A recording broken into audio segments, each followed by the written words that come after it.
আসসালামু আলাইকুম। দেশ এবং দেশের বাইরে থেকে যারা আমার এই ভিডিওটি দেখছেন সকলকে আন্তরিক শুভেচ্ছা এবং অভিনন্দন। বরাবরের মতোই আপনাদেরকে নিয়ে আসছি আমার প্রজেক্টে এবং প্রজেক্টের কিছু কাজ চলমান আছে। দেখতেই পাচ্ছেন বেকু দিয়ে গড় বাঁধার কাজ চলতেছে। মাটি নরম থাকায় এবং এই দিকের জমিতে ধান রোপণ করার কারণে কিছুটা কাজ বাধাগ্রস্ত হয়ে গেছে আমার। তো এই জন্য এপাশের যে পাড়টা বা গড়টা বাঁধা হয়েছে একটু আরেকটু মাটি বা একটু প্রশস্ত করা প্রয়োজন ছিল। আসলে এবারের মতো এইভাবেই রাখতে হচ্ছে আমাকে। ইনশাল্লাহ আগামী বছর আবার এর উপর দিয়ে নতুন করে আসলে মাটি ফেলতে হবে, কারণ এক বছরেই এটা সব কিছু কমপ্লিট করা সম্ভব হচ্ছে না, যেহেতু আমার 10 বছরের প্রজেক্ট। তো আমিও চাচ্ছি সময় সাপেক্ষ এবং একটি স্থায়ী পার নির্মাণের, যেখানে আমি খুব সহজেই কৃষি বিভিন্ন শাক সবজি লাউ এগুলো উৎপাদন করতে পারবো। সর্বোপরি তারপরেও যে অবস্থা বা যে অবস্থানে এটি নির্মাণ করা হয়েছে বা পার বাঁধাই করা হচ্ছে, আশা রাখি এর মধ্যেও এবারে স্বল্প পরিসরে হলেও আমার কিছু শাক সবজি এবং কিছু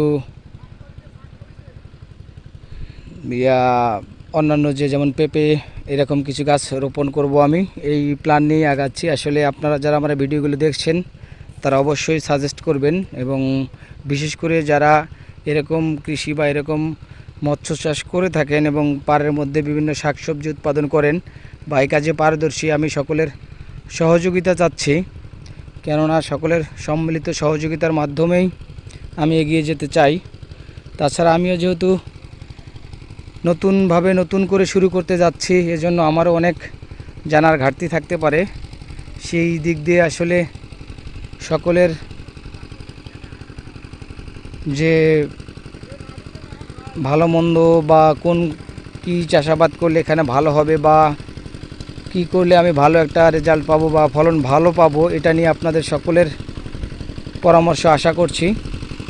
তো আমার এই প্রজেক্টের পাশেই ছোট একটি নালা বলি আমরা, এরকম সিস্টেম আছে। আসলে বেকু দিয়ে যেহেতু মাটি তুলতে হবে, সেহেতু এটাও আসলে মেশিন লাগিয়ে পানিটা শুকানো হচ্ছে। দেখেন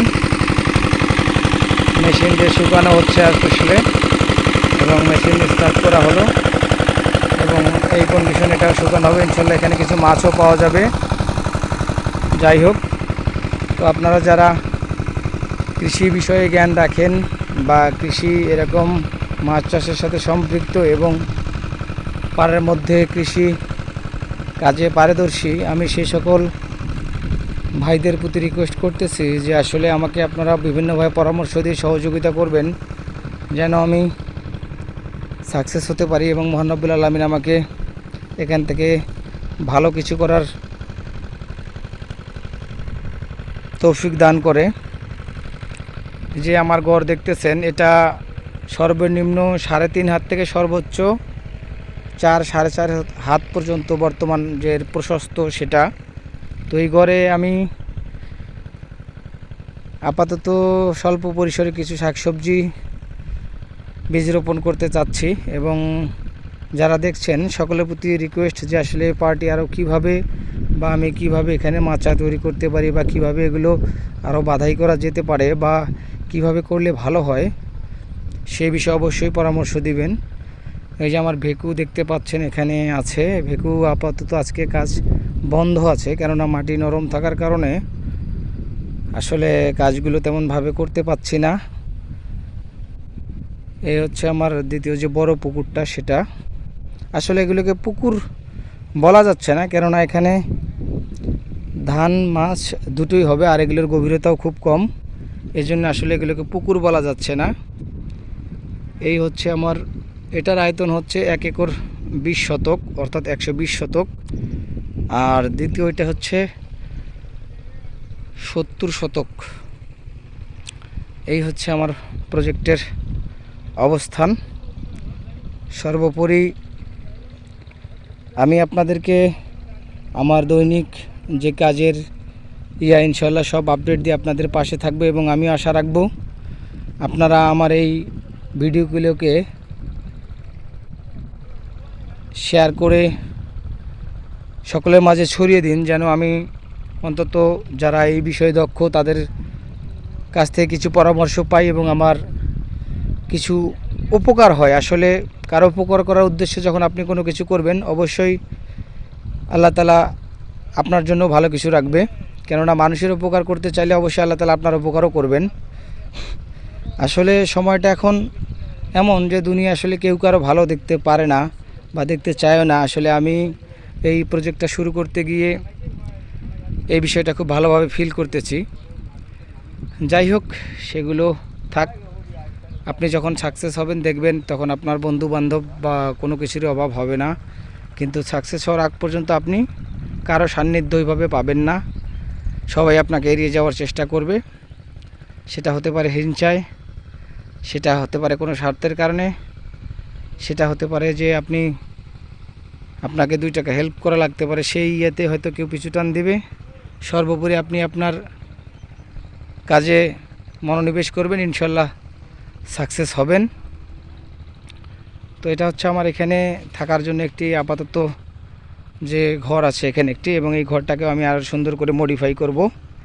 এবং আসলে কৃষির যে আধুনিকায়ন, আমি মূলত এই উদ্দেশ্যেই পথ চলতে চাচ্ছি। এবং আমরা দেখে আসছি বা এখনও দেখতেছি যে আমাদের এই দুনিয়ায় বা এই পৃথিবীতে সব কিছুই মানে 5G গতিতে আগাচ্ছে, 3G 4G 5G, কিন্তু একমাত্র আমাদের দেশের যে কৃষি ব্যবস্থা সেটাই আমাদের এখনও সেই বাপদাদার যে পুরনো যে পদ্ধতি বা যেভাবে চলে আসছিল ঠিক সেভাবেই চলছে। আমার দাদাও যেভাবে করতো, আমার বাবাও সেভাবে করে, এবং আমিও সেভাবেই করার চেষ্টা করি। কৃষিক্ষেত্রে আধুনিকায়ন আসলে ওইভাবে সাধিত হয়নি।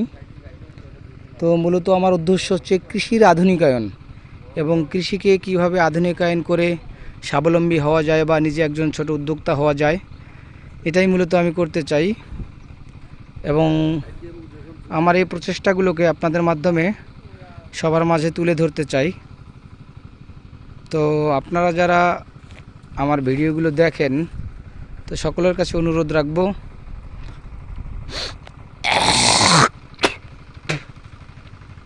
লাইক কমেন্ট শেয়ারের মাধ্যমে আমার পাশে থাকবেন এবং আমার চ্যানেলটি সাবস্ক্রাইব করে নেবেন। তাহলে আমার যাবতীয় তথ্যগুলো অবশ্যই পেয়ে যাবেন। বিশেষ করে যারা নতুনভাবে বা ছোট পরিসরে উদ্যোগ নিতে চান, আমি বিশেষ করে তাদের প্রতি অনুরোধ করব তারা অবশ্যই আমাকে আমার চ্যানেলটিকে সাবস্ক্রাইব করে আমার ভিডিওগুলো দেখতে পারেন। কেননা আমি আপনাদেরকে শুরু থেকে শেষ পর্যন্ত আসলে আমি কি করছি বা কীভাবে আগাচ্ছি এবং কোন পদ্ধতিতে আগালে সফলতা সম্ভব, সব কিছু মিলেই যে চেষ্টা করে যাচ্ছি, সব চেষ্টাগুলি আপনাদের মাঝে তুলে ধরবো, এবং এগুলো থেকে আপনারা উপকৃত হবেন বলে আমি আশা রাখি। তো আজকের মতো এই ছিল আমার কাজের অবস্থান বা আমার কাজের পরিধি। তো ইনশাল্লাহ পর্যায়ক্রমে আপনাদের সামনে আসলে আমি আমার বিভিন্ন বিষয় তুলে ধরবো। সে পর্যন্ত ভালো থাকবেন। আল্লাহ হাফেজ।